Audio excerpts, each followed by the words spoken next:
അസ്സലാമു അലൈക്കും വറഹ്മത്തുള്ളാഹി വബറകാതുഹു. പരിശുദ്ധമായ റമദാൻ നമ്മുടെ ജീവിതത്തെ വലിയ അർത്ഥത്തിൽ പരിവർത്തിപ്പിക്കുന്ന ദിനരാത്രങ്ങളാണ്. പുതിയ ശീലങ്ങളും പുതിയ ചിന്തകളും പുതിയ രീതികളുമൊക്കെ നമ്മുടെ ജീവിതത്തിന്റെ ഭാഗമാകുന്ന പവിത്രമായ ഒരു സമയം. അതുകൊണ്ടാണ് റമദാനിനെ കുറിച്ച് സൂചിപ്പിക്കുന്നത്, it is the best month to make and break the habit. പല ശീലങ്ങൾ ഉണ്ടാക്കാനും പല ശീലങ്ങൾ ജീവിതത്തിൽ നിന്ന് ഒഴിവാക്കാനും നമുക്ക് ഏറ്റവും അനുകൂലമായ സമയമാണ് റമദാൻ എന്ന് പറയുന്നത്. രാവിലെ എഴുന്നേൽക്കുന്നു, 5 നേരത്തെ നമസ്കാരം കൃത്യമായി നിർവഹിക്കുന്നു, വാക്കുകളിൽ മിതത്വം പാലിക്കുന്നു, നല്ല പെരുമാറ്റ രീതികൾ ശീലിക്കുന്നു, അന്യോന്യം മനുഷ്യരോട് സ്നേഹത്തോടെ ആദരവോടെ പെരുമാറുന്നു, മികച്ച ക്ഷമ ജീവിതത്തിന്റെ നിഖില തലങ്ങളിലും ശീലിക്കുന്നു, നല്ല നല്ല കാര്യങ്ങളിൽ വ്യാപൃതനായിക്കൊണ്ടേയിരിക്കുന്നു, അരുതായ്മകളിൽ നിന്ന് പൂർണ്ണമായി മാറി നിൽക്കുന്നു.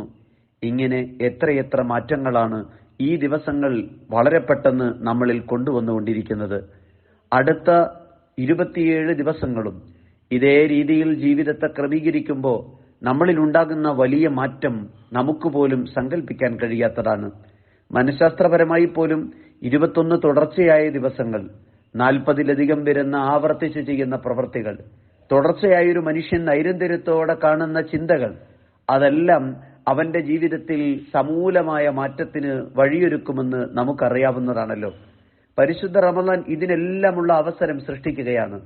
അള്ളാഹുവിലേക്ക് അടുത്ത് ജീവിതത്തെ മാറ്റാൻ, ജീവിതത്തിൽ ഇതുവരെയുണ്ടായിരുന്ന നല്ല ശീലങ്ങളെയെല്ലാം ഓർത്തെടുത്ത് ശക്തിപ്പെടുത്താൻ, നമ്മുടെ ജീവിതത്തിൽ അറിയാതെയെങ്കിലും വന്നുകൂടിയ ദുശ്ശീലങ്ങളെയും തെറ്റായ ചിന്തകളെയും ദുർവിചാരങ്ങളെയും എല്ലാം എന്നേക്കുമായി അവസാനിപ്പിക്കാൻ, നമുക്ക് ചിന്തകളിലും പ്രവർത്തികളിലും ഉണ്ടാകേണ്ട മാറ്റം നന്മയെ നിലനിർത്താനും തിന്മയെ ഒഴിവാക്കാനുമുള്ള മാനസികമായ പ്രതിജ്ഞയാണ്. നമുക്ക് പലർക്കും പരിശുദ്ധ റമദാനിൽ മാത്രമാണ് മാറ്റം സംഭവിക്കുന്നത്. ഈ മാറ്റം റമദാനിന് ശേഷം എന്റെ ജീവിതത്തിൽ കൊണ്ടുവരാനുള്ളതാണ്, റമദാനോടുകൂടി അതങ്ങനെ വേരുപിടിക്കാനുള്ളതാണ് എന്ന ചിന്തയാണ് നമ്മിൽ സജീവമാകേണ്ടത്. അടിമകൾ എന്നെപ്പറ്റി ചോദിച്ചേക്കാം, പ്രവാചകരെ അവരെന്നെപ്പറ്റി ചോദിച്ചാൽ അവരോട് പറയുക, ഫഇന്നി ഖരീബ് വഇദാ സഅലക ഇബാദി അന്നി. എന്നെക്കുറിച്ച് അവർ ചോദിക്കുന്ന സമയത്ത് അവരോട് പറയുക, ഞാൻ അവരോട് വളരെ അടുത്താണ്, അവനോട് ഏറ്റവും അടുത്തുള്ളവനാണ് പരമകാരുണികനായ അള്ളാഹു.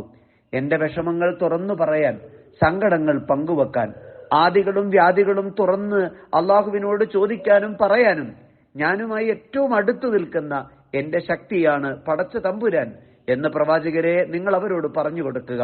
അത്രമേൽ അള്ളാഹു നോമ്പെനിക്കുള്ളതാണ്, അതിന്റെ പ്രതിഫലം നൽകുന്നവൻ ഞാനാണ് എന്ന് പറഞ്ഞ് നമ്മോട് അടുത്ത് നിന്ന് ഏറ്റെടുക്കുന്ന പവിത്രമായ മാസമാണ്, ദിവസങ്ങളാണ്, നിമിഷങ്ങളാണ് നമ്മെ തലോടിക്കൊണ്ടിരിക്കുന്നത്.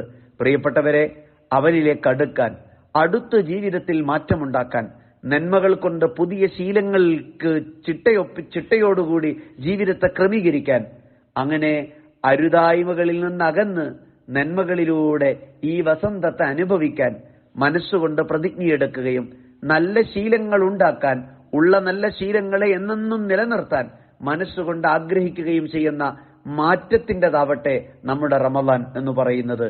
അള്ളാഹു അനുഗ്രഹിക്കുമാറാവട്ടെ. വസ്സലാമു അലൈക്കും വറഹ്മത്തുള്ളാഹി വബറകാതുഹു.